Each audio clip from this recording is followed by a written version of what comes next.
What's up mga bay? Grabe yung kamay ko sa sobrang lamig dito sa Kuwait. Parang naninigas na ano. Pero lalabas pa rin tayo. I'm gonna show you the Garden of Udang. Let's go! I love you, malamig. And then I love you, Lord. Thank you, Lord. Wait. Oh, dito pa lang, ganda na. Ang lawak kasi niyang ano niya dito, lawak. Ayun. Lagyan niya ng ano. Oh. Dito tayo sa ay, nandun pa pala yung iba, oh. Pero ito yung unang tinanim. Uy! Huwag tayong dumaan dyan at may water. Ayan, oh. Diba? Ang gaganda. Oh, sa mga flowers lovers dyan. Anong pangalan ng mga to? Aba, ang gaganda, bay. Ito pa lang yung natanim nila. Binili niya to mga ilang araw niya itong binili.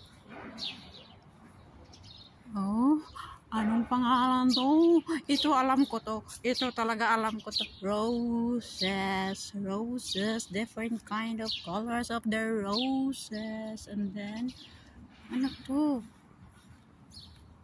Oh, diba? Ganda. Meron pa dun sa kabila. Itatanim pa yun. Kaya nga pala, mga bay, bukas is Ramadan na. Ready na ba mga OFW dyan? Kaya natin yan. Diba? Ang lamig.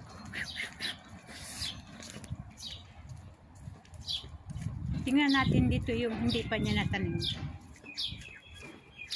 Ito, yung pinakita ko na to sa inyo pero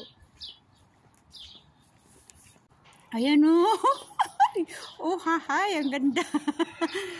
Oh, itatanim pa lang to. Oh my God, ano bang klaseng mga, ang alam ko lang talaga, mga roses. Diba?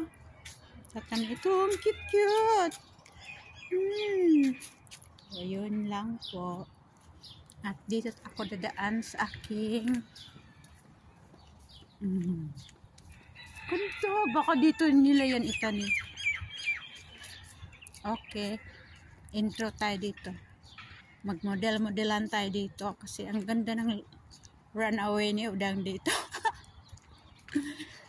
Diba? Tama na yan at ako'y sinisipo na sa lamig.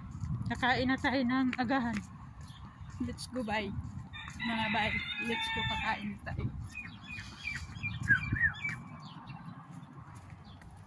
TGIF. Today is Friday. Oh my God. Yung naglalakad ka lang papuntang kusina nyo pero may nahagilap ka ditong bird. Nilalamig ka ba? Diba? Yes! Fly high! Dito kasi maririnig mo yung manukan, mga birds, o diba? Parang nasa province lang natin. Oh. Tama na yan. Kain na ako. Buyers.